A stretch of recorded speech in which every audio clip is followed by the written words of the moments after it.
Hi, ഞാൻ ഒരു video കാണാനിടയായിട്ടോ യൂട്യൂബിൽ. റയൽ റയൽ റീൽസ് എന്ന് പറഞ്ഞിട്ടുള്ള ഈ ഒരു യൂട്യൂബർ, ആ വ്യക്തി ഇട്ട ഒരു വീഡിയോ ആണ് കേട്ടോ. അതിൻ്റെ ക്യാപ്ഷൻ കൊടുത്തിരിക്കുന്നത്, എനിക്കൊരു കുഞ്ഞുണ്ട്, ഞാൻ കല്യാണം കഴിച്ച പെണ്ണിനെ ഒഴിവാക്കി, ജാസി. എന്താണിതൊക്കെ? ഓക്കെ, ജാസിയുമായി ബന്ധപ്പെട്ട ഒരു വീഡിയോ ആണ് കേട്ടോ. ജാസിയുമായി ബന്ധപ്പെട്ട വീഡിയോ ആണ്. ജാസി, ആഷി, ആ യൂട്യൂബേഴ്സ് ഉണ്ടല്ലോ, കുറച്ച് ഫേമസ് ആയിട്ടുള്ള ആൾക്കാർ, രണ്ട് പേര് ട്രാൻസ് വുമൺ ആണ്. അവരുമായി ബന്ധപ്പെട്ട ഒരു സംഭവമാണ് കേട്ടോ.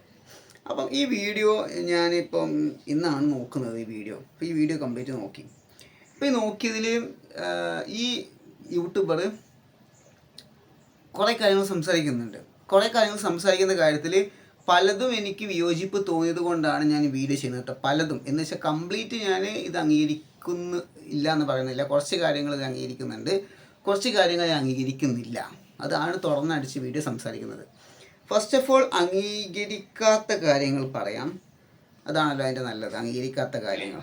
ഓക്കെ, അപ്പം ഇയാൾ ഇതിൽ കുറച്ച് കാര്യങ്ങൾ ട്രാൻസ്ജെൻഡേഴ്സിനെ മോശമായിട്ട് പറയുന്നുണ്ട്. അപ്പോൾ കാര്യങ്ങൾ മറ്റൊന്നുമല്ല, വിഷയം ഞാൻ സിമ്പിളാക്കി പറഞ്ഞത് എന്താണെന്നുള്ളത്. ഓക്കെ, ഈ ഒരു ഇൻ്റർവ്യൂ ഇപ്പോൾ അടുത്ത് നടന്നു. ജാസിൽ, അതുപോലെ ആഷി, ഇവർ രണ്ടുപേരും ഏതോ കുറേ ചാനലിന് ഇൻ്റർവ്യൂ കൊടുത്തിട്ടുണ്ട്. ഏതോ ഒരു യൂട്യൂബ് ചാനലിനോ ഏതോ ഒരു ചാനലിന് ഇൻ്റർവ്യൂ കൊടുത്തു. അതിൽ ഈ ഇൻ്റർവ്യൂ ആയിട്ടുള്ള ഈ പെൺകുട്ടി കുറച്ച് കാര്യങ്ങൾ ജാസിനോട് ചോദിക്കുന്നുണ്ട്. കാരണം ഈ ജാസി ഓൾറെഡി ട്രാൻസ് വുമൺ ആണ്. ചോദിക്കുന്നത് മറ്റൊന്നുമല്ല, നിങ്ങൾ കല്യാണം കഴിച്ചിട്ടുണ്ടായിരുന്നില്ലേ, അതുമായി ബന്ധപ്പെട്ടുള്ള ക്വസ്റ്റ്യൻസാണ്. ഓക്കെ, അപ്പോൾ ജാസി പറഞ്ഞു, ഞാൻ കല്യാണം കഴിച്ചിട്ടുണ്ട്, ആകെ 1 മാസം ജീവിച്ചിട്ടുള്ളൂ ആ കുട്ടിയുടെ കൂടെ. വീട്ടുകാർ നിർബന്ധം കൊണ്ട്, വാപ്പ ഹാർട്ട് പേഷ്യൻ്റാണ്, വീട്ടുകാർ നിർബന്ധം കൊണ്ട് കല്യാണം കഴിച്ചു, 1 മാസം ജീവിച്ചു, ഞങ്ങൾ തമ്മിൽ വേറൊരു ബന്ധമില്ല, മ്യൂച്വൽ അണ്ടർസ്റ്റാൻഡിലോട് കൂടി ഞങ്ങൾ ഡിവോഴ്സ് ആയി എന്നാണ് ജാസി പറഞ്ഞിട്ടുള്ളത്. ഓക്കെ, ഇതുപോലെ പല ട്രാൻസ് വുമൻസിൻ്റെ ഇൻ്റർവ്യൂവിൽ ഇവരിങ്ങനെ എന്ത് ചെയ്തിട്ടുണ്ട്, കല്യാണം കഴിച്ച ആൾക്കാരുണ്ട്, ചോദിച്ചിട്ടുണ്ട്. അപ്പോൾ അവർ ഇതുപോലെ തന്നെ കാര്യങ്ങളൊക്കെ സംസാരിച്ചു. ഞാൻ ഉള്ളൊരു സ്ത്രീയാണ്, അപ്പോൾ ആ സ്ത്രീ ആയതുകൊണ്ട് എനിക്ക് അവരുമായിട്ടൊരു ബന്ധം പുലർത്താൻ പറ്റുന്നില്ല, അവരുമായിട്ട് എനിക്കൊരു ഫിസിക്കൽ റിലേഷൻ പറ്റുന്നില്ല, അവരുമായിട്ട് എനിക്ക് സ്നേഹിക്കാൻ പറ്റുന്നില്ല, ഉള്ളിൽ സ്ത്രീ ആയതുകൊണ്ട് എനിക്ക് അവരെ ആ രീതി കാണാൻ പറ്റുന്നില്ല എന്നതുകൊണ്ട് പലരും ബന്ധം വേർപ്പെടുത്തി പോയിട്ടുണ്ട്. ഓക്കെ, അപ്പോൾ ഇതുമായി ബന്ധപ്പെട്ടാണ് ഈ പറഞ്ഞ വ്യക്തി, ഈ റീൽസിലുള്ള ആളെ പേരെന്താ എനിക്ക് അറിഞ്ഞൂടാ. ഓക്കെ, ആൾ വീഡിയോ ചെയ്തിട്ടുള്ളത്. അപ്പോൾ ഈ ജാസി പറയുന്ന ഓരോ കാര്യങ്ങളും എടുത്തിട്ടാണ് അയാൾ സംസാരിച്ചിട്ടുള്ളത്. എനിക്ക് ഒറ്റൊരു കാര്യം ഇതിൽ പറയാനുള്ളൂ, ജാസി മാത്രമല്ല, പല ട്രാൻസ് വുമൻസും കല്യാണം കഴിച്ചിട്ടുണ്ട്, പല ട്രാൻസ്മെന്നും കല്യാണം കഴിച്ചിട്ടുണ്ട്. ഇവരിഷ്ടം കൊണ്ട് കല്യാണം കഴിച്ചതാവില്ല, വീട്ടുകാരുടെ ഫോഴ്സ് കൊണ്ട് കല്യാണം കഴിച്ചതാണ്. നിങ്ങൾ ആ ഭാഗം കൂടെ ചിന്തിക്കണം. ഒരാൾ നമ്മളെ ഫോഴ്സ് ചെയ്താൽ നമുക്ക് വേണ്ട എന്ന് പറയാൻ നമുക്ക് ലിമിറ്റേഷൻസ് ഉണ്ട്. അവിടെ നമുക്ക് പറ്റില്ല, എനിക്ക് പറ്റില്ല എന്ന് പറയാം. ഫാമിലി ഓറിയൻ്റ് ആയി നിൽക്കുന്ന ആളുകളാണെങ്കിൽ ഒരിക്കലും അവർക്ക് പെട്ടെന്ന് ചാടിക്കേറി, അല്ലെങ്കിൽ പല സാഹചര്യങ്ങളുണ്ട് അവിടെ. ഓക്കെ, എല്ലാവരും ഒരുപോലെ ആവണമെന്നില്ല. കല്യാണം കഴിക്കാത്ത ട്രാൻസ് വുമൻസ് ഉണ്ട്, അവരതിൽ ഉറച്ചുന്ന ആൾക്കാരുണ്ട്. ഇപ്പോൾ അവരുടെ സാഹചര്യങ്ങൾ അതുപോലെ ആവണമെന്നില്ല. പല വീട്ടുകാരുടെ സാഹചര്യങ്ങൾ ഒരുപോലെ ആവണമെന്നില്ല. വീട്ടിൽ ഫോഴ്സിങ് ഉണ്ടാവും, ബ്ലാക്ക് മെയിൽ കാണും, പിന്നെ പലർക്കും വയ്യാതിരിക്കുന്ന ആൾക്കാരുണ്ടാവും. അപ്പോൾ ഇവരൊക്കെ നിർബന്ധം കൊണ്ട് കല്യാണം കഴിച്ച ആളുകളുണ്ട്, ഇഷ്ടംപോലെ ട്രാൻസ് വുമൻസ് ഉണ്ട്, ട്രാൻസ്മെൻ ഉണ്ട്. അപ്പോൾ അതുകൊണ്ട് നിങ്ങൾ എന്തിന് കല്യാണം കഴിച്ചു, നിങ്ങൾ എന്തിനു അവരുടെ ജീവിതം നശിപ്പിച്ചു നമ്മൾ ചോദിക്കുമ്പോൾ നമ്മൾ സിറ്റുവേഷനും കൂടെ നോക്കണം. ഓക്കെ, അപ്പോൾ ഇയാളുടെ സിറ്റുവേഷൻ മനസ്സിലാക്കാതെ പല കാര്യങ്ങളും തുറന്നായിട്ട് സംസാരിച്ചിട്ടുണ്ട്. അപ്പം അതിനോട് ഞാൻ ഒട്ടും യോജിക്കുന്നില്ല. പല രീതിയിൽ ഈ കാര്യങ്ങൾ സംസാരിച്ചിട്ടുണ്ട്. അപ്പോൾ ഞാനിതൊക്കെ പറയുന്നതിന് മുമ്പ് ജാസിയുടെ ആ ക്വസ്റ്റ്യൻ്റെ കാര്യങ്ങൾ, ഇൻ്റർവ്യൂ ചോദിച്ചാൽ എങ്ങനെ, ഞാൻ ആദ്യം നിങ്ങളൊന്ന് എന്നിട്ട് നമുക്ക് വീണ്ടും സംസാരിക്കാം.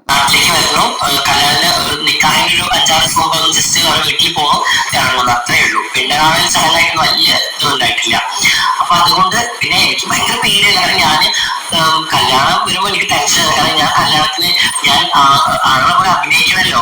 കൂടുതൽ പെൺസ്ത്രീ ആണെങ്കിൽ പോലും അഭിനയിച്ച് നിൽക്കണല്ലോ ആളുടെ മുമ്പിൽ. അപ്പൊ ഞാൻ ഈ ഫോട്ടോഗ്രാഫർ എന്നെ അറിയുന്ന ആളുകൾ അവിടെ ഞാൻ പറയും, എടുക്കുന്ന പോസൊക്കെ ഇങ്ങനെ പെണ്ണുങ്ങളെ ഒരു അതൊക്കെ ഇതാക്കണേ, ആളുകൾ വരുമ്പോൾ ആളുകളെ പോലെ തന്നെ വേറെണ്ടെന്ന് പറഞ്ഞിട്ട് അതൊക്കെ ഞാൻ ഭയങ്കര എന്റെ ലൈഫിൽ വലിയ സ്റ്റോറിയാണ്. പറഞ്ഞ ജീവിതത്തിൽ അത്രയും അങ്ങനെയൊക്കെയാണ് ഞാൻ എന്റെ കല്യാണം ഓൾറെഡി ഉപ്പാക്ക് വയ്യ, ഉപ്പാക്ക് ഹാർട്ട് പേഷ്യന്റ് ആയിരുന്നു. അങ്ങനെ ഉപ്പാന്റെ ഇതൊക്കെയാണ് വെച്ചിട്ടാണ് പെട്ടെന്ന് കല്യാണങ്ങളൊക്കെ ഉണ്ടായത്. പിന്നെ എല്ലാവരും പറഞ്ഞു കല്യാണം കഴിഞ്ഞതൊക്കെ മാറും, ഒരു പെണ്ണ് കല്യാണം മാറുന്നുള്ളത്. അപ്പൊ അങ്ങനത്തെ സംഭവങ്ങളൊക്കെ ഉണ്ടായതുകൊണ്ടാണ് ഞാൻ പിന്നെ പെട്ടെന്ന് കല്യാണത്തിലേക്ക് വന്നത്. പിന്നെ എനിക്ക് ഭയങ്കര ടെൻഷനായിരുന്നു ആ ലൈഫ്. പിന്നെ ഞാൻ എൻ്റർലി നമ്മൾ സ്വന്തം റൂമിലേക്ക് പോകാൻ തന്നെ നമുക്കൊരു മടി, കല്യാണം വീട്ടിലേക്ക് ആ കുട്ടിനെ എങ്ങനെ ഫേസ് ചെയ്യും, അങ്ങനെയൊക്കെ ഒരു പ്രശ്നം ഉണ്ടായിരുന്നു. പിന്നെ ആ കുട്ടിയോട് എങ്ങനെ ഈ കാര്യം അവതരിപ്പിച്ചത്? ഞങ്ങൾ ഓൾറെഡി പറഞ്ഞു ഞാന് ഇങ്ങനെ, പിന്നെ അവൾക്കും ഓൾറെഡി വേറൊരാളായിട്ട് റിലേഷൻ ഉണ്ടായിരുന്നു തോന്നുന്നു. അപ്പൊ അങ്ങനെ നിന്റെ തോന്നൽ മാത്രമാണേ. അപ്പൊ ഞാൻ ഓൾറെഡി പറഞ്ഞപ്പോ അവള് ഓക്കെ ആയിരുന്നു. അങ്ങനെ യൂഷ്വലായിട്ട് അണ്ടർസ്റ്റാൻഡിൽ പോവുകയും കഴിഞ്ഞാൽ കല്യാണം കഴിച്ചിട്ട് മ്യൂച്വൽ അണ്ടർസ്റ്റാൻഡിനോട് കൂടി ഡിവോഴ്സായി. കാര്യം സിമ്പിളാണ്, കൂടുതൽ എക്സ്പ്ലനേഷൻ്റെ ആവശ്യമൊന്നുമില്ല. ഓക്കെ, അപ്പം ഇവിടെ ഈ വ്യക്തി വളരെയധികം വിമർശിച്ചുകൊണ്ട് സംസാരിക്കുന്നത് ഒരു കുട്ടിയുടെ ജീവിതം നശിപ്പിച്ചു. ശരിയാണ്, ഒരു കുട്ടിയുടെ ജീവിതം നശിപ്പിച്ചു. ഞാൻ അതിനോട് ഭയങ്കര അധികം എനിക്ക് യോജിക്കാൻ പറ്റുന്നില്ല, വേറെ കാര്യമാണ്. ഒരു കുട്ടിയുടെ ജീവിതം നശിപ്പിച്ചു. പക്ഷേ ചില ആൾക്കാർ അങ്ങനെ ചെയ്യുന്നുണ്ട്, അറിഞ്ഞുകൊണ്ട് ചെയ്യുന്ന ആൾക്കാരുണ്ട്. ഇവിടെ എന്ന് പറയുമ്പോൾ ചില ആൾക്കാർ കൺഫ്യൂഷൻ സ്റ്റേജിൽ നിൽക്കുന്ന ആൾക്കാരുണ്ടാവും. ഈ ട്രാൻസ് വുമൻസ് എന്ന് പറയുന്നത് നിങ്ങൾ വിചാരിക്കുന്ന പോലെ ഒരു ചില ആൾക്കാർക്ക്, ഇപ്പം ഞാൻ തന്നെ എൻ്റെ ഐഡൻറ്റിറ്റി എനിക്കിതാണെന്ന് മനസ്സിലായത് ഒരു 27 വയസ്സ്, ഒരു 26 വയസ്സിലൊക്കെയാണ്. ഓക്കെ, അപ്പോൾ ഇതിന് മുമ്പ് നമുക്ക് കൺഫ്യൂഷനാണ്. അങ്ങനെ കൺഫ്യൂഷൻ നിൽക്കുന്ന ആൾക്കാരുണ്ടാവും പല ആൾക്കാരും. പൂർണ്ണമായിട്ട് അവർക്ക് അത് സ്ലോലിയാണ് ഇവരുടെ ജെൻഡറുമായി ബന്ധപ്പെട്ട് അവർക്ക് പുറത്തോട്ട് കാര്യങ്ങൾ വരിക. പെട്ടെന്ന് ഒരു 15 വയസ്സിലോ 20 വയസ്സിലോ ഞാൻ ട്രാൻസ്മൺ ആണ്, ഞാൻ ഇതാണെന്ന് അവർക്ക് തിരിച്ചറിയില്ല, ആർക്കും തിരിച്ചറിയില്ല. കൺഫ്യൂഷൻ സ്റ്റേജിൽ നിൽക്കുന്ന പല ആൾക്കാരുണ്ട്. ഈ സ്റ്റേജിൽ നിൽക്കുന്ന ആൾക്കാർക്ക് പല ആൾക്കാരും വീട്ടുകാരെ ഫോഴ്സ് കാണും. അപ്പോൾ അവർ ചിന്തിക്കുകയാണ് ചിലപ്പോൾ കല്യാണം കഴിച്ചാൽ മാറുമായിരിക്കും എന്നുള്ള കാര്യം കൂടെ വീട്ടുകാർ പറയും. നീ കല്യാണം കഴിച്ചു നോക്ക്, ചിലപ്പോൾ മാറുമായിരിക്കും എന്നുള്ള ഒരു പരീക്ഷണ വാക്ക്. ഓക്കെ, അതിനോട് ഞാൻ യോജിക്കുന്നില്ല, വേറെ കാര്യം. എനിക്ക് ഒട്ടും യോജിക്കാൻ പറ്റുന്ന സംഭവമാണത്. പക്ഷെ അത് കേട്ടിട്ട് ഇവരും ചിന്തിക്കും, ചിലപ്പോൾ കല്യാണം കഴിച്ചാൽ എൻ്റെ പ്രശ്നം മാറുമായിരിക്കും എന്നുള്ളത്. ട്രാൻസ്വുമൻസ് ചിന്തിക്കും, അല്ലെങ്കിൽ ട്രാൻസ്മെനും ചിന്തിക്കാം. ഇല്ലാന്ന് ഞാൻ പറയണില്ല, ചിലപ്പോൾ മാറിയാലോ ഈ വിഷയം എന്ന് അവർ ചിന്തിക്കും. അപ്പോൾ അവരെന്ത് ചെയ്യും, ഇങ്ങനെ കല്യാണത്തിന് സമ്മതിക്കും. ഓക്കെ, ഇവിടെ ഒരുപാട് ഫാക്ടേഴ്സ് ഉണ്ട്. ഇവിടെ നിങ്ങൾ നോക്കുന്ന ഒറ്റ ഒരു കണ്ണാണ് സമൂഹം നോക്കുന്നത്. ഞാൻ ചിന്തിക്കും ഈ സമൂഹം എന്താണ് ഒറ്റ കണ്ണിൽ നോക്കുന്നത് എന്നുള്ളത്. നമ്മൾ പല ആംഗിളിൽ ഇതിനെ നോക്കി കാണണം. ഒരു സൈഡ് മാത്രം നോക്കിയാൽ വരാൻ മറ്റേ സൈഡ് നോക്കണം. ഇവിടെ ആ വ്യക്തിക്ക് പല രീതിയിലുള്ള ഒരു തോട്ട് വരും. ഞാനിപ്പോൾ ചിലപ്പോൾ എൻ്റെ ഈ പ്രശ്നം കല്യാണം കഴിച്ചാൽ മാറിയാലോ, അല്ലെങ്കിൽ വീട്ടുകാരെ നിർബന്ധിക്കുന്നുണ്ട്, എന്ത് ചെയ്യും ഞാൻ, എന്താ അവസ്ഥ നമ്മളെ സ്വന്തം ആളുകൾക്ക്, അല്ലെങ്കിൽ നമുക്ക് സ്വന്തം വന്നാൽ, ഞാൻ പറഞ്ഞ ആളുകൾക്ക് എന്നല്ല, നിങ്ങൾക്ക് ആ അവസ്ഥ വന്നു കഴിഞ്ഞാൽ ഇത് മനസ്സിലാവുള്ളൂ എത്രത്തോളം ഇതിൻ്റെ പ്രയാസം ഉണ്ടെന്നുള്ള കാര്യം. ഓക്കെ, അപ്പോൾ ഒരാളെ കുറ്റപ്പെടുത്തുമ്പോൾ നമ്മൾ പല കാര്യങ്ങളും ചിന്തിക്കണമെന്നാണ് ഞാൻ വീഡിയോയിൽ പറയുന്നത്. പിന്നെ ഇതിൽ ഈ വ്യക്തി എന്തോ ഒരു കാര്യം പറഞ്ഞു, അതെനിക്ക് ഒട്ടും ഇഷ്ടപ്പെട്ടിട്ടില്ല. ആ കാര്യം മറ്റൊന്നുമില്ല, ഞങ്ങൾ കാണിക്കാൻ എന്താണ് ആ കാര്യം എന്നുള്ളത്. ഓക്കെ, ഇവന്റെ ചെറുപ്പത്തിൽ തന്നെ ഇവന്റെ അരിയോട് മാറിയിട്ടുണ്ടെന്നുള്ള വീട്ടുകാർക്ക് അറിയാം. കൗൺസിലിംഗ് നടത്തി മാറ്റിയിട്ടുള്ള ഒരു അസുഖത്തെ കല്യാണം കഴിച്ചു കൊടുത്ത് ആ ഒരു പെൺകുട്ടിയുടെയും ജീവിതം കൂടി നശിപ്പിച്ചിട്ട് അല്ല അടിപൊളി ഇവന്റെ ഒക്കെ ശരിയാവുന്നില്ല. അതായത് സ്വന്തം മകന്റെ ഒരു അസുഖം മാറുന്നുണ്ടെങ്കിൽ മറ്റൊരു പെൺകുട്ടിയുടെ ലൈഫ് പോയാലും കുഴപ്പമില്ല എന്ന് ചിന്തിച്ച വീട്ടുകാർ. ഇയാളെന്താ പറഞ്ഞറിയോ, ഇതൊക്കെ ചെറുപ്പത്തിൽ മരുന്ന് കൊടുത്തില്ലെങ്കിൽ കൗൺസിലിംഗ് കൊടുത്ത് മാറ്റിയെടുക്കേണ്ട സംഭവമല്ലേ. പൊന്നു സുഹൃത്തെ, അങ്ങനെ മാറ്റിയെടുക്കേണ്ട സാധനമല്ല. ഞാൻ ബെറ്റ് ചെയ്ത് തരാം നിങ്ങൾക്ക്. ഞാൻ ബെറ്റിനുണ്ടോ? അങ്ങനെ മാറ്റിയെടുക്കേണ്ട സാധനമല്ല എന്ന് വീണ്ടും ആവർത്തിച്ചുകൊണ്ട് പറയാണ്. നിങ്ങൾ കണ്ട ഒരു സംഭവമല്ല ഇത്. ഫേക്ക് ആൾക്കാരുണ്ടാവും, അവരെ വെച്ചിട്ട് ആരോ പറഞ്ഞു US കുറേ ആൾക്കാരൊന്ന് മാറി. US മാറിയിട്ടുണ്ടെങ്കിൽ അതൊക്കെ ഫേക്ക് ആയിക്കാരെന്ന് ഞാൻ പറയുള്ളൂ. ഫേക്കായിട്ട് ആൾക്കാരത് മാറിയുണ്ടാവും.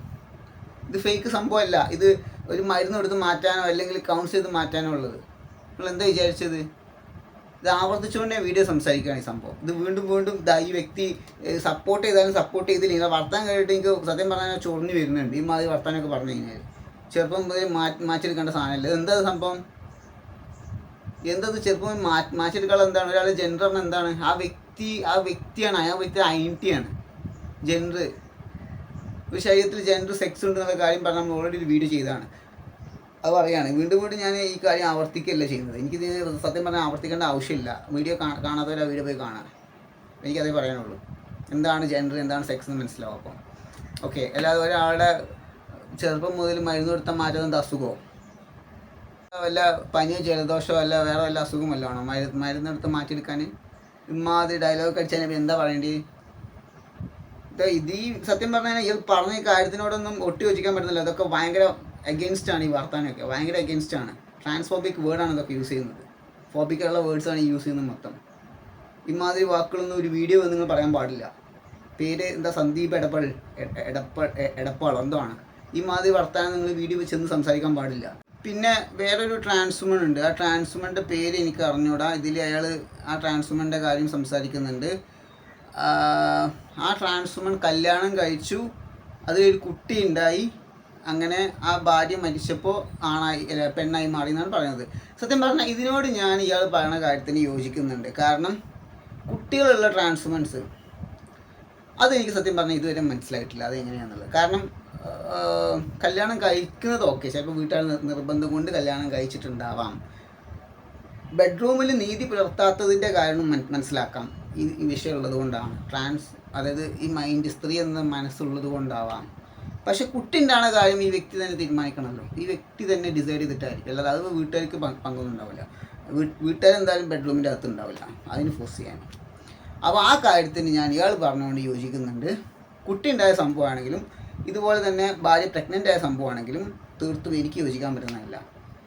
ഓക്കെ, അത് നിങ്ങൾ പറയുന്ന കാര്യത്തിന് യോജിക്കുന്നുണ്ട്. മിസ്റ്റർ സന്ദീപ് എടപ്പാൾ പറഞ്ഞ കാര്യത്തിന് ഞാൻ പൂർണ്ണമായിട്ടും യോജിക്കുകയാണ്. ആ സംഭവം ഒരാൾ നിർബന്ധിച്ച് ചെയ്ത സംഭവമല്ല, വ്യക്തിപരമായിട്ട് തോന്നിയിട്ട് ചെയ്ത കാര്യങ്ങളായിരിക്കും. അപ്പോൾ ആ സംഭവം എനിക്ക് തീർത്തും ട്രാൻസ്മെൻസിനോട് വിയോജിപ്പാണ്. കുട്ടികളുണ്ടായ ആൾക്കാരോട് 2 3 കുട്ടികളൊക്കെ ഉള്ള ട്രാൻസ്മെൻസ് ഉണ്ട്. എനിക്ക് അറിഞ്ഞൂടാ ഇവർ എങ്ങനെ കുട്ടി ഉണ്ടായെന്നുള്ള കാര്യം. പിന്നെ അവർ ട്രാൻസ് വുമൺ ആയിട്ട് വന്നോ അതോ ഞാൻ അവർക്ക് മനസ്സ് പിന്നെ മാറിയതാണോ അത് അവർ ഫേക്കാണോ എന്നുള്ള കാര്യമൊന്നും എനിക്ക് അറിഞ്ഞൂടാ. ചിലപ്പോൾ എന്താണെന്നുള്ള കഥ അപ്പോൾ അറിയാത്ത കാര്യം അതുകൊണ്ട് ഞാൻ അതിനെക്കുറിച്ച് സംസാരിക്കണില്ല. എന്താണെന്നുള്ളതുകൊണ്ട് എനിക്കറിയില്ല. അതാണ് എനിക്കതിനോട് അത്ര യോജിക്കാൻ പറ്റാത്തതും. പിന്നെ പല കാര്യങ്ങളുണ്ട്, എനിക്കറിയില്ല വിഷയം എന്താണെന്ന് അറിഞ്ഞൂടാ, ഇവരുടെ മൈൻഡ് എന്താണെന്നുള്ളത്. കാരണം അറിയാത്ത കാര്യമാണ്. അപ്പോൾ അതുകൊണ്ട് ഞാൻ ആ വിഷയത്തെക്കുറിച്ച് സംസാരിക്കുന്നില്ല. ആ കുട്ടി 1 2 കുട്ടികളുള്ള ട്രാൻസ്വുമൻസിൻ്റെ കേസ് എനിക്ക് സത്യം പറഞ്ഞാൽ ആ വിഷയം അറിഞ്ഞൂടാ. അവരെങ്ങനെ സംഭവിച്ചു, എങ്ങനെ കുട്ടി ഉണ്ടായി, ഈ ബെഡ്റൂമിൻ്റെ അകത്ത് ആരെയും ഫോഴ്സ് ചെയ്ത് ചെയ്തതാണോ, ഭാര്യ വന്ന് ഫോഴ്സ് ചെയ്ത് ചെയ്തിട്ടായതാണോ, അല്ലെങ്കിൽ എന്താ ആരെങ്കിലും ഫോഴ്സ് ഉണ്ടായിരുന്നു അവിടെ എന്നുള്ള കാര്യങ്ങളൊന്നും എനിക്കറിയാത്തതുകൊണ്ട് ഈ വിഷയത്തെക്കുറിച്ച് സംസാരിക്കാൻ ഞാൻ ആളല്ല, എനിക്കറിയില്ല. അതുകൊണ്ട് പക്ഷെ മറ്റേ കാര്യം ഞാൻ സംസാരിക്കും. വീട്ടുകാരെ ഫോഴ്സിൻ്റെ കാര്യം, അത് മറ്റുള്ള കാര്യങ്ങൾ. പല ആൾക്കാരും ഈ ട്രാൻസ്മെൻ്റെ കേസ് എടുത്ത് നോക്ക്, ഒരുപാട് ട്രാൻസ്മെൻ ആൾക്കാർ കല്യാണം കഴിച്ചിട്ടുണ്ട്. അവർക്കതിൽ നിൽക്കാൻ പറ്റാത്തതുകൊണ്ട് ഡൈവേഴ്സായി പോയിട്ടുണ്ട്. അതുപോലെ അതിൽ കുട്ടി ഉണ്ടായിട്ടുള്ള ട്രാൻസ്മെൻ ആളുകളുണ്ട്. ഇതൊക്കെ എന്നൊക്കെ പറഞ്ഞാൽ കുട്ടി ഉണ്ടാകുന്ന വേറെ ആൾ ഫോഴ്സ് ചെയ്ത് ചെയ്യുകയാണ് ചെയ്യുന്നത്, അല്ലേ? അല്ലാതെ ഇപ്പം ഒരിക്കലും ഇഷ്ടപ്പെട്ട് ചെയ്യുന്നില്ല, വേറെ ആൾ ഫോഴ്സ് ചെയ്ത്. കാരണം എൻ്റെ അടുത്ത് പല ട്രാൻസ്മെൻ ആളുകളും, പലരും പറഞ്ഞാൽ എല്ലാവരും അല്ല, എനിക്ക് അറിയുന്ന കുറച്ച് ആൾക്കാർ, എനിക്കറിയുന്ന 1 2 ഫ്രണ്ട്സ് ഉണ്ട്. ഇവരെൻ്റെ അടുത്ത് വന്ന് പറഞ്ഞു അവർ കല്യാണം കഴിഞ്ഞ ട്രാൻസ്മെൻ ആണ്, അതിൽ കുട്ടിയുണ്ട്. ഞാൻ അവരോട് സംസാരിച്ചിരുന്നു. അപ്പോൾ പറഞ്ഞുള്ള കാര്യം അവർക്ക് വേറെ ഓപ്ഷനില്ല, അവിടെ വേറെ ഓപ്ഷനില്ല. വീട്ടുകാർ നിർബന്ധം കൊണ്ട് കല്യാണം കഴിച്ചു. വീട്ടുകാർ നിർബന്ധം, ഒരു പെൺകുട്ടി ശരീരം കൊണ്ട് പെൺകുട്ടിയായി നിൽക്കുന്ന ഒരു, സോറി കേട്ടോ ഞാൻ പറഞ്ഞ വേർഡിൽ ഒരു ഇതുണ്ട്, ഒരു ബോഡി കൊണ്ട് ശരീരം കൊണ്ട് പെൺകുട്ടിയായി നിൽക്കുന്ന ഒരു ആൾ വിവാഹം പ്രായം എത്തുമ്പോൾ വീട്ടുകാർ നിർബന്ധിക്കും കല്യാണം കഴിക്കാൻ. കാരണം ഇവർ കാണുന്ന പെൺകുട്ടിയാണ്, ആൺകുട്ടിയല്ല. അത് പെൺകുട്ടി 18 20 വയസ്സ് കഴിഞ്ഞാൽ വീട്ടുകാർ കല്യാണം നോക്കുന്ന കാര്യം ഉറപ്പാണ്. അപ്പോൾ അതുകൊണ്ട് നിർബന്ധിച്ച് എന്തായാലും കല്യാണത്തിന് ഫോഴ്സ് ചെയ്യും, ഒരുപാട് ഫോഴ്സ് ചെയ്യും. കുടുംബക്കാർ ഫോഴ്സ് ചെയ്യും, വീട്ടുകാർ ഫോഴ്സ് ചെയ്യും, നാട്ടുകാർ ഫോഴ്സ് ചെയ്യും, ഒക്കെ ഫോഴ്സ് ചെയ്യും. അത് നിങ്ങൾക്ക് ഞാൻ പറഞ്ഞതിൻ്റെ ആവശ്യമില്ല, നിങ്ങൾക്ക് ചിന്തിച്ചാൽ മനസ്സിലാക്കാമല്ലോ. അവിടെ പിടിച്ച് നിൽക്കുക വളരെ ബുദ്ധിമുട്ടാകും, വലിയ വീട്ടിൽ നിന്ന് ഇറങ്ങി പോകേണ്ടി വരും. അപ്പം കല്യാണം കഴിപ്പിക്കും. എതിർക്കുക എന്ന് പറഞ്ഞിട്ട് മാക്സിമം എതിർക്കാനേ പറ്റുള്ളൂ, അല്ലെങ്കിൽ അപ്പുറത്ത് എതിർത്ത് കഴിഞ്ഞാൽ പലതും സംഭവിക്കും. ചിലപ്പോൾ ആശുപത്രി കൊണ്ടുപോകും, കൗൺസിലിംഗ് കൊണ്ടുപോകും, പലതും നടക്കും, അടിക്കും ഇടിക്കുകയൊക്കെ ചെയ്യും. അപ്പോൾ അതുകൊണ്ട് എന്ത് ചെയ്യും, വീട്ടുകാർ ചെയ്യും ഇതൊക്കെ, ഇല്ലാന്നല്ല. അതുകൊണ്ട് എന്ത് ചെയ്യും, കല്യാണത്തിന് അങ്ങ് സമ്മതിക്കും. ഇതൊക്കെ അനുഭവിക്കും ചില ആൾക്കാർ കേട്ടോ. ചിലപ്പോൾ നന്നായിട്ട് കിട്ടുകയൊക്കെ ചെയ്യും. എന്നിട്ട് അങ്ങ് അവസാനം ഉമ്മ ആത്മഹത്യയും വാപ്പ ആത്മഹത്യയും അങ്ങനെ ചെയ്യും ഇങ്ങനെ ചെയ്യുന്നൊക്കെ പറഞ്ഞു കഴിഞ്ഞാൽ ഇവർ ഓക്കെ പറയുന്ന വളരെ ഉറപ്പാണ്. അങ്ങനെ ഗതിയില്ലാത്ത അവസ്ഥ വരുമ്പോൾ ഓക്കെ പറയും, വരുന്നിടത്ത് വെച്ച് കാണട്ടെ വണ്ടാറങ്ങട്ടെ അടിച്ചിട്ട് ഓക്കെ പറയും. കല്യാണം കഴിപ്പിക്കും. കല്യാണം കഴിച്ച് കഴിഞ്ഞാൽ എന്ത് ചെയ്യും, അവിടെ നമുക്ക് നിൽക്കാൻ പറ്റില്ല അവസ്ഥയായിരിക്കും. പിന്നെ എന്താ പറയുക, അയാളെ മുന്നിൽ നമ്മൾ വിക്റ്റിമായിട്ട് മാറുക. അയാൾ എന്തൊക്കെ ചെയ്യണോ ചെയ്യട്ടെ, അത്രയേ ഉള്ളൂ. അങ്ങനെ കുട്ടികളുണ്ടായിട്ടുള്ള ആൾക്കാരുണ്ട്. സത്യം പറഞ്ഞ സഹതാപവും സങ്കടവും ഒക്കെ തോന്നും എനിക്ക് അങ്ങനത്തെ ഒരു അവസ്ഥ നമുക്ക് അവരെ കാണുമ്പോൾ. അപ്പോൾ അങ്ങനെയുള്ള ആൾക്കാർ നിങ്ങൾ കളിയാക്കാൻ പാടുള്ളൂ? ഇല്ല, ഒരിക്കലും പാടില്ല. അത് അവരുടെ അവസ്ഥയാണ്, അവരുടെ സിറ്റുവേഷൻ കൊണ്ട് ആയിപ്പോയ സംഭവമാണ്, അല്ലേ? അപ്പോൾ അങ്ങനെ നിൽക്കുന്ന ആൾക്കാരുണ്ട്, ഇഷ്ടംപോലെ ഉണ്ട്. കുട്ടീനെ നോക്കി ജീവിക്കുകയാണ് പല ആൾക്കാരും. അതിന് തന്നെ ഇപ്പം നിൽക്കാൻ പറ്റാത്ത അവസ്ഥ വരുമ്പോൾ കുട്ടീനെ ഇട്ടിട്ട് പോയിരുന്ന ആൾക്കാരുണ്ട്. അപ്പോൾ അവിടെയും നമുക്ക് അവരോടൊന്നും പറയാൻ പറ്റില്ല. എന്താ പറ്റിയ അവസ്ഥ, വല്ലാത്തൊരു അവസ്ഥയാണത്. കുട്ടിയുണ്ട് അപ്പുറത്ത്, അല്ലേ? ഒരു കുട്ടിയുണ്ട് അപ്പുറത്ത്, കുട്ടീനെ ഇട്ടിട്ട് പോകുന്ന ആൾക്കാരുണ്ട്. ആ അവസ്ഥ ഒക്കെ പറയുമ്പം വല്ലാത്തൊരു അവസ്ഥയാണ് കേട്ടോ. ഇപ്പോൾ പറയാൻ വാക്കുകളില്ല. അപ്പം അങ്ങനെയുള്ള കുറേ ആൾക്കാരുണ്ട്. പക്ഷെ നമുക്ക് അവരെ സപ്പോർട്ട് ചെയ്തിരിക്കാനും പറ്റില്ല, കാരണം അവരുടെ അവസ്ഥ അങ്ങനെ ആയതുകൊണ്ട്. അപ്പം ഇങ്ങനെയുള്ള കുറേ ആളുകളുണ്ട്. അപ്പം നമ്മൾ സിറ്റുവേഷൻ മനസ്സിലാക്കുക. അപ്പോൾ അങ്ങനെ ഉള്ള ട്രാൻസ്മെൻ ആൾക്കാരുണ്ട്. ഇപ്പോൾ ട്രാൻസ്മെൻസ് എനിക്കറിയുന്ന ഫ്രണ്ട്സ്, ട്രാൻസ്മെൻ സുഹൃത്തുക്കളും വീട്ടുകാരുടെ നിർബന്ധം കൊണ്ട് കല്യാണം കഴിച്ച ആൾക്കാരുണ്ട്. അവിടെയും അവർക്ക് നീതി പുലർത്താൻ പറ്റാത്തതുകൊണ്ട് ഡിവോഴ്സ് ആയിട്ടുള്ള ആൾക്കാരുണ്ട്. അപ്പോൾ നിങ്ങളതിലൊരു വേർഡ് പറഞ്ഞു അവസാനമായിട്ട്, ഈ റീൽസിൻ്റെ ആൾ പറഞ്ഞ വാക്ക് ഇതാണ്: ഒരു പെൺകുട്ടി ഒരുപാട് സ്വപ്നം കണ്ടിട്ടായിരിക്കും കുടുംബത്തിലോട്ട് വരുന്നുണ്ടാവുക. കറക്റ്റാണ്. ആ പെൺകുട്ടി കാര്യമൊന്നും അറിയുണ്ടാവില്ല. അങ്ങനെ വന്നിട്ടുള്ള ആൾക്കാരുണ്ട്. സത്യമാണ്. ആ കാര്യത്തിനോട് ഞാൻ നിങ്ങൾ പറഞ്ഞ് യോജിക്കുന്നുണ്ട്. കാരണം എന്താണെന്ന് വെച്ചാൽ ഒരുപാട് സ്വപ്നങ്ങൾ കണ്ടിട്ടാണ് ഒരു പെൺകുട്ടിയായാലും ആൺകുട്ടി, ഇനി ആൺകുട്ടിയുടെ കേസായാലും അങ്ങനെ തന്നെയാണ്. ട്രാൻസ്മെനെ കല്യാണം കഴിക്കുന്ന ആൺകുട്ടികളായാലും ഓരോരോ സ്വപ്നങ്ങൾ, ഓരോ ആഗ്രഹങ്ങൾ കണ്ടിട്ടാണ് കല്യാണം കഴിക്കുന്നത്. സ്ത്രീകൾ നല്ലൊരു ഭാര്യ ആയിരിക്കും, നല്ലൊരു ഭർത്താവായിരിക്കും എന്നൊക്കെ ഉള്ള ഒരു പ്രതീക്ഷയായിരിക്കും അവർക്ക് ഉണ്ടാവുക. അപ്പോൾ ഇങ്ങനെയൊക്കെ സംഭവം ഉണ്ടായാൽ തകർന്ന് ഇതാവുകയും ചെയ്യുക, ലൈഫ് അങ്ങ് സ്പോയിൽ ആവുകയാണ്. പിന്നെ രണ്ടാം വിവാഹത്തിലോട്ട് പോകേണ്ട ഒരു ഓപ്ഷൻ വരികയാണ്. അപ്പം അത് നിങ്ങൾ പറഞ്ഞ് യോജിക്കുകയാണ്. മാക്സിമം ഇതൊക്കെ അവർക്ക് പറയാം, കല്യാണത്തിന് മുമ്പ് പറയാൻ നോക്കുക, ഒഴിഞ്ഞു മാറാൻ നോക്കുക എന്നുള്ള കാര്യമൊക്കെ ഞാൻ യോജിക്കുന്ന കാര്യങ്ങളാണ്. അങ്ങനെ തന്നെ ചെയ്യണം ശരിക്കും. മാക്സിമം ഞാനും അങ്ങനെ തന്നെ സപ്പോർട്ട് ചെയ്യുന്ന ഒരാളാണ് ആ കാര്യത്തിന്. കാരണം അങ്ങനെ നിങ്ങൾ സംസാരിക്കണം. ഇങ്ങനെ ഒരു ഓപ്ഷൻ കിട്ടിക്കഴിഞ്ഞാൽ കല്യാണം കഴിക്കാൻ പോകുന്ന സ്ത്രീയോടാണെങ്കിലും അല്ലെങ്കിൽ പുരുഷനോടാണെങ്കിലും നിങ്ങൾ ഈ കാര്യം സംസാരിക്കുക. എനിക്ക് പറ്റില്ല, ഞാൻ ഇങ്ങനെയാണ്. ചിലപ്പോൾ സംസാരിക്കാൻ പറ്റാത്ത അവസ്ഥ ഉണ്ടാവും കേട്ടോ, അതുകൂടെ ഉണ്ട്. കാരണം വീട്ടുകാരുണ്ട് അപ്പുറത്ത്. വീട്ടുകാരുള്ള ആൾക്കാർക്ക് ഒരിക്കലും ഇങ്ങനെ സംസാരിക്കാൻ പറ്റില്ല. കാരണം ഈ വ്യക്തികൾ പോയിട്ട് പിന്നെ വീട്ടുകാരടുത്ത് പറയും ഇങ്ങനെയൊക്കെ പറഞ്ഞു എന്നുള്ളത് പറയാൻ പറ്റില്ല. ഇവരൊക്കെ നമുക്ക് അറിയാം. കല്യാണം കഴിക്കാൻ വരുന്ന സ്ത്രീ ആയാലും പുരുഷനായാലും ഇവരെ കുടുംബക്കാരോട് ഈ കാര്യമൊക്കെ ഡിസ്കസ് ചെയ്യും. ഇവർ വന്ന് പറയും. പിന്നെ വീട്ടിലൊരു കലഹം ഉണ്ടാവും. ഈ പറഞ്ഞ ആൾക്കാരുടെ വീട്ടിലൊരു കലഹം ഉണ്ടാവും. അപ്പോൾ ഇങ്ങനെയുള്ള കാര്യങ്ങളൊക്കെ പേടിച്ചിട്ട് പല ആൾക്കാരും പറയൂല. കുറേ കാര്യങ്ങളുണ്ട് ഇതിൻ്റെ ബാക്കിൽ. ഇതൊന്നും മനസ്സിലാക്കാതെ ഒരു വീഡിയോയിൽ വന്നിട്ട് എന്തൊക്കെയോ കിടന്ന ആൾക്കാരെ റീച്ച് കിട്ടാൻ വേണ്ടിയിട്ട് ഇങ്ങോട്ട് വിളിച്ച് പറയുന്നേ, ജാസി എങ്ങനെയാണ്, മറ്റോല് ഇങ്ങനെയാണ്, മറിച്ചോല് ഇങ്ങനെയാണ് എന്നൊക്കെ പറഞ്ഞുകൊണ്ട്. എന്താ അതിൻ്റെയൊക്കെ ഇത്? നിങ്ങൾ എന്താണ് ഈ ഡീപ്പായിട്ട് ഈ വിഷയം ഉള്ളോട്ട് കിടക്കാത്തതിൻ്റെ കാരണം എന്താണ്? ഡീപ്പായിട്ട് ഒരു സംഭവത്തിൻ്റെ അകത്തോട്ട് കീഴ്ച്ചെല്ലണം, എന്നാലും മനസ്സിലാവുള്ളൂ. പുറത്തിങ്ങനെ കാണുന്ന മാത്രമല്ല അതിൻ്റെ ഒരു വിഷയം എന്ന് പറയുന്നത്. എനിക്ക് പണ്ട് കല്യാണാലോചന വന്നപ്പോൾ ഞാൻ പറഞ്ഞു കല്യാണം കഴിക്കാൻ പറ്റില്ല, സാധിക്കില്ല എന്നുള്ള കാര്യം. അതിന് ഞാൻ എതിർത്തു, മാക്സിമം എതിർത്തു. കാര്യങ്ങളൊന്നും എനിക്കറിയില്ലായിരുന്നു, ഞാൻ ഇങ്ങനെയാണ് അല്ലെങ്കിൽ ഇങ്ങനെ ഇതാണ്. പക്ഷെ ഒരു കാര്യം അറിയായിരുന്നു, അതുള്ള കാര്യം പറയാം. ഒരാണിൻ്റെ കൂടെ ജീവിക്കാൻ സാധിക്കില്ല എന്നുള്ള കാര്യം അറിയായിരുന്നു. ഒരു പുരുഷൻ്റെ കൂടെ ആ പുരുഷൻ്റെ ഭാര്യയായിട്ട് ആ പുരുഷനെ സാങ്കല്പിക ഇതായിട്ട് നിൽക്കാൻ പറ്റില്ല. സങ്കല്പത്തിലുള്ള ഒരു ഭാര്യയായിട്ട് ജീവിക്കാനോ നീതി പുലർത്താനോ സാധിക്കില്ല എന്നുള്ള കാര്യം ബോധ്യമായിരുന്നു. അതുകൊണ്ടാണ് വിവാഹത്തിൽ നിന്ന് ഞാൻ അതിന് എഗെയിൻസ്റ്റ് നിന്നത്, കല്യാണം കഴിക്കാതെ നിന്നത്, അതിന് പിടിച്ചു നിന്നത്. എന്നെപ്പോലെ പിടിച്ചു നിൽക്കാനൊന്നും എല്ലാവർക്കും സാധിക്കണമെന്നില്ല. മനസ്സിലായോ? എല്ലാവരുടെ അവസ്ഥ അങ്ങനെ ആവണമെന്നില്ല. ഞാൻ തന്നെ ഒരുപാട് ഈ കാര്യത്തിൽ സഫർ ചെയ്തൊരു വ്യക്തിയാണ്. അതിൻ്റെ കഥയൊക്കെ നമ്മൾ പണ്ട് പറഞ്ഞതാണ്. അപ്പോൾ അത് വീണ്ടും ആവർത്തിക്കുകയല്ല ചെയ്യുന്നത്. അപ്പം ഇതുപോലെ എല്ലാവർക്കും വിവാഹം കഴിക്കാതിരിക്കാൻ പറ്റില്ല. ചിലപ്പം വീട്ടുകാരെ ഫോഴ്സ് അത്രക്ക് കാണും. ബ്ലാക്ക് മെയിൽ ചെയ്യുന്ന ആൾക്കാരുണ്ടാവും. കുടുംബക്കാർ വന്ന് മുഴുവൻ അഡ്വൈസ് ചെയ്യും. ഇതിലിപ്പോൾ സ്ത്രീകളായിട്ടുള്ള ആൾക്കാരില്ലേ, ഈ സ്ത്രീകൾ, പുരുഷന്മാർ പോട്ടെ, ഈ വീഡിയോ കാണുന്ന ഒരുപാട് സ്ത്രീകൾക്ക് അറിയാലോ, നിങ്ങളെ വീട്ടിൽ നിങ്ങളെ കല്യാണം, ഇപ്പോൾ ഈ കല്യാണം കഴിച്ചിട്ട് ഡിവോഴ്സ് ആയ ആൾക്കാരോ അല്ലെങ്കിൽ കല്യാണം നിർബന്ധപൂർവ്വം കഴിപ്പിച്ചോ ആൾക്കാരൊക്കെ ഉണ്ടാവില്ല ഇതിൽ, എൻ്റെ വീഡിയോ കാണുന്ന ആൾക്കാർ. ഞാൻ പറയാം, ട്രാൻസ് ആയിട്ടുള്ള ആൾക്കാരല്ല, ഞാൻ സാധാരണ സ്ത്രീകളുടെ കാര്യമാണ് പറയുന്നത്. നിങ്ങളെ വീട്ടിൽ ഒരു കല്യാണപ്രായത്തുമ്പോൾ എത്രത്തോളം ഫോഴ്സ് ഉണ്ടാവും? നിങ്ങളൊന്ന് ചിന്തിച്ച് നോക്കുക. ഉണ്ടാവില്ലേ? അതുപോലെയാണ് ഒരു ട്രാൻസ്മെൻ ഉണ്ടാവുക. അതുപോലെ തന്നെ തിരിച്ചാണെങ്കിലും ഒരാണായാലും ഒരു പ്രായത്തുമ്പോൾ ഒരുപാട് ആൾക്കാരെ പ്രഷർ കാണും. ഒരുപാട് ആൾക്കാരെ പ്രഷർ. ആ പ്രഷറിന് അയാൾക്ക് ഒഴിഞ്ഞു മാറാൻ പറ്റിയെന്ന് വരില്ല ചില സമയങ്ങളിൽ. അതായത് നാട് വിട്ട് പോകേണ്ടി വരും, വീടും നാടൊക്കെ വിട്ടെവിടെയും പോകേണ്ടി വരും. അപ്പം അങ്ങനെയുള്ള കുറേ സംഭവങ്ങളൊക്കെ ഉണ്ട്. അപ്പം അതിന് നമ്മൾ ഒരാളെ ബലിയാടാക്കണം എന്നല്ല ഞാൻ പറഞ്ഞത്. ചിലപ്പം അങ്ങനെ സംഭവിച്ചിട്ടുണ്ട് പലർക്കും. അപ്പം അതിന് നമ്മൾ പിന്നെയും അവരെ തന്നെ വിമർശിക്കുന്നത് ശരിയുള്ള കാര്യമല്ല. ആ വ്യക്തികളെ നിങ്ങൾ എന്തിനു ചെയ്തു, നിങ്ങൾ എന്തിനു ഒരു കുട്ടിയുടെ ജീവിതം നശിപ്പിച്ചു, സംഭവിച്ചു പോയി, അങ്ങനെ അവരെ അവസ്ഥ കൊണ്ട് ചെയ്തു പോയി, പറ്റിപ്പോയി. അപ്പം നമുക്ക് പിന്നെ അവരെ ആ കാര്യം പറഞ്ഞ് വിമർശിക്കുന്നത് എന്ത് അർത്ഥത്തിലാണ്? അവരെ അവസ്ഥ മനസ്സിലാക്കാതെ. ഇവിടെ എത്രയോ ആണുങ്ങൾ, ട്രാൻസ് അല്ലാത്ത ആണുങ്ങൾ കല്യാണം കഴിച്ചിട്ട് ഭാര്യ ഉപദ്രവിക്കുന്നു, അത് ചെയ്യുന്നു, ഡിവോഴ്സ് ആവുന്നു. അത് അവരുടെ അവസ്ഥ കൊണ്ടല്ല, അവർ കരുതിക്കൂട്ടി ചെയ്യുന്ന സംഭവമാണ് അല്ലേ? യെസ്. അപ്പം അതിനൊന്നും പറയാനില്ല ആൾക്കാർക്ക്. ഇപ്പോൾ ഇങ്ങനെ ഒരു അവസ്ഥ വന്നിട്ട് മാറിയ ആൾക്കാർ കല്യാണം കഴിച്ചതിനാണ് ഇപ്പോൾ ഒരു കണ്ടൻറ്റ് കിട്ടാൻ വേണ്ടിയിട്ട് ആൾക്കാർ ഇങ്ങനെയൊക്കെ ചെയ്തുകൊണ്ട് കൺഫ്യൂഷൻ സ്റ്റേജിൽ നിൽക്കുന്ന ആൾക്കാരുണ്ട്. അങ്ങനത്തെ ആൾക്കാർ ഒരിക്കലും സർജറി ചെയ്യരുതെന്ന് ഞാൻ പറയുള്ളൂ. അതുപോലെ തന്നെ വിവാഹം കഴിക്കരുത്. മാക്സിമം നിങ്ങൾ കല്യാണം കഴിക്കാതിരിക്കാൻ നോക്കുക. അല്ല അതുപോലെ തന്നെ ട്രാൻസ് ആവാൻ ഇപ്പോൾ നേരത്തെ ഈ ചങ്ങായി പറഞ്ഞ പോലെ തന്നെ ഇങ്ങനെയുള്ള ആൾക്കാരുണ്ടാവും സർജറി ചെയ്യണം അല്ലെങ്കിൽ മാറണം എന്ന് ഉള്ളിൽ ഒരു സ്ത്രീയായിട്ട് നിൽക്കുന്ന ആൾക്കാരായിരിക്കും മാറണം, അല്ലെങ്കിൽ ട്രാൻസ്മെനെ പോലെ പുരുഷനെ നിൽക്കുന്ന ആൾക്കാരും മാറണം. ഇവർ മാക്സിമം കല്യാണം കഴിക്കാതിരിക്കാൻ നോക്കുക. നിങ്ങൾ വീട്ടുകാർ സംസാരിക്കുക. എനിക്ക് പറ്റില്ല എന്ന കാര്യം തുറന്നടിച്ച് സംസാരിക്കണം തന്നെ എനിക്ക് പറയാനുള്ളത്. കാരണം നമ്മൾ അറിഞ്ഞുകൊണ്ട് എന്തായാലും മാക്സിമം ഒരു കുടുംബജീവിതത്തിലോട്ട് പ്രതീക്ഷകളുമായി വരുന്ന ആൾക്കാരെ ലൈഫിലോട്ട് പോകാതിരിക്കുന്നതാണ് ഏറ്റവും നല്ല കാര്യം. നമ്മൾ മാക്സിമം ഇതിൽ നിന്ന് പിന്മാറണം തന്നെ ഞാൻ പറയുള്ളൂ. കാരണം ഒരിക്കലും ഒരാളെ ലൈഫ് നശിപ്പിക്കണം ഞാൻ ഒരിക്കലും റെക്കമെൻഡ് ചെയ്യുന്ന കാര്യമല്ല. പിന്നെ അവസ്ഥ കൊണ്ട് സംഭവിച്ചു പോയ ആൾക്കാരുണ്ട്, അവരെ നമുക്ക് കുറ്റം പറയാൻ പറ്റില്ല എന്നുള്ള കാര്യം കൂടിയാണ് ഞാൻ ഈ വീഡിയോ സംസാരിക്കുന്നത്. ഓക്കെ, അപ്പോൾ ഇതിൽ പല കാര്യങ്ങളും ഈ വ്യക്തി കളിയാക്കി പറഞ്ഞു. അതൊന്നും ഇപ്പോൾ നിങ്ങൾക്ക് വീഡിയോ കാണിച്ചു തരാൻ പോലും എനിക്ക് താല്പര്യമില്ല എന്തൊക്കെയാണ് പറഞ്ഞെന്നുള്ളത്. അതുകൊണ്ടാണ് ഞാൻ ആ വീഡിയോ ഒന്നും എടുത്ത് ഇതിലിടാത്തതിൻ്റെ കാരണം.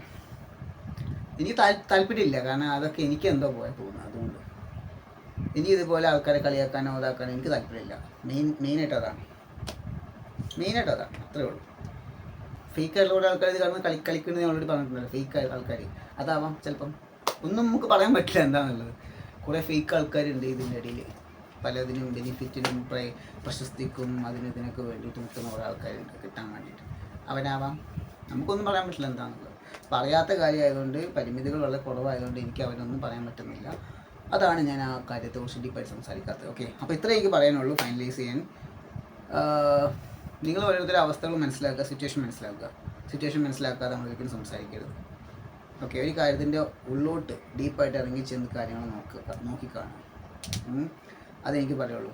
ഒരു ഭാഗം നോക്കുമ്പോൾ മറ്റേ ഭാഗം കൂടെ നോക്കണം. എന്ത് കാര്യവും ആൾക്കാർ സംസാരിക്കുമ്പോൾ ഒരു ഭാഗം മാത്രമേ സംസാരിക്കുന്നുള്ളൂ. ഒരു ഭാഗം ഈ സൈഡ് മാത്രമേ നോക്കുള്ളൂ. ഈ സൈഡ് സാധനമുണ്ട്, ഇത് നോക്കണില്ല.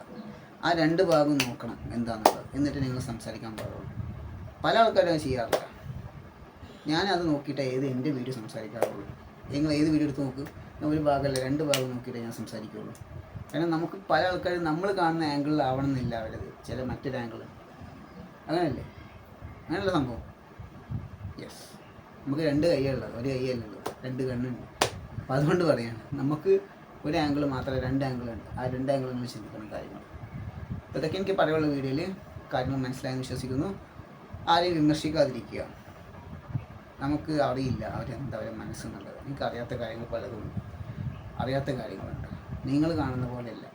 പിന്നെ എൻ്റെ വീഡിയോയിൽ വന്നിട്ട് പല ആൾക്കാരും വന്നിട്ട് നിങ്ങൾക്ക് പല ആൾക്കാരെ കമൻറ്റ് ചെയ്യാൻ ഇങ്ങനെ കണ്ടുകൊണ്ടിരിക്കുക. എനിക്ക് പീരിയഡ്സ് ഉണ്ടായിരുന്നോ എന്ന് ഇങ്ങനെ ചോദിച്ചുകൊണ്ടിരിക്കുന്നുണ്ട് ആൾക്കാർ. ഞങ്ങളോട് ആദ്യം പറഞ്ഞു ഞാൻ പെണ്ണായിരുന്നുള്ളൂ പണ്ട്, ശരീരം കൊണ്ട്. അപ്പോൾ എനിക്ക് ഈ പല സാധനങ്ങളൊക്കെ ഉണ്ടായിട്ടുള്ള ആളാണ് ഞാൻ, എല്ലാം ഉണ്ടായിരുന്നു. ഇതെനിക്കിപ്പോൾ പറയാൻ തോന്നി, അതുകൊണ്ടാണ്. കാരണം ഇമ്മാതിരി ഡയലോഗ് ഞാനിങ്ങനെ മറുപടി കൊടുത്ത് മടുത്തു. കമൻറ്റ് കയറിയിട്ട് ഇങ്ങനെ മറുപടി കൊടുത്ത് ഞാൻ മടുത്തുകൊണ്ടാണ്. ഇനി അത് പറയില്ല. പണ്ട് ഞാൻ ശരീരം കൊണ്ട് പെണ്ണായ ആൾക്കാർക്ക് ഒരു പെണ്ണിൻ്റെ ശരീരത്തിൽ എന്തൊക്കെ ഉണ്ടാവും അതൊക്കെ എൻ്റെ ശരീരത്തിൽ ഉണ്ടായിട്ടുണ്ട്. ഇപ്പം ഇല്ല ഉണ്ടായിട്ടുണ്ട്. അപ്പോൾ എൻ്റെ വീടിൻ്റെ താഴെ വന്നിട്ട് പീരിയഡ്സ് ഉണ്ടായിരുന്നോ എന്ന് കമൻറ്റ് ചെയ്യേണ്ട. എനിക്കത് കാണുമ്പോൾ ഭയങ്കര ബുദ്ധിമുട്ടാണ്. ഞാൻ പറഞ്ഞില്ല, എനിക്കിതൊക്കെ ഭയങ്കര ബുദ്ധിമുട്ടാണ്, മെൻ്റലി ബുദ്ധിമുട്ടാണ്. എനിക്കിഷ്ടമില്ലാത്ത സംഭവമാണ്. അതുകൊണ്ടാണ് വീഡിയോൻ്റെ താഴെ ഞാൻ ഒറ്റയടിക്ക് പറയുന്നത്. ഞാൻ ഇങ്ങനെ ചോദിക്കേണ്ട ആവശ്യമില്ല. ഓക്കെ, പണ്ടുണ്ടായിരുന്നു, ഇപ്പം ഇല്ല. It's completely stop now. നിർത്തിയിട്ട് ഇപ്പോൾ സ്റ്റോപ്പായിട്ട് ഇപ്പോൾ 5-6 കൊല്ലമായി ഉണ്ടാവും. ഓക്കെ, അപ്പോൾ ഇത്രയേ ഉള്ളൂ പറയാനുള്ളത്. അപ്പോൾ ഗൈസ്, അടുത്ത വീഡിയോയിൽ വരാം.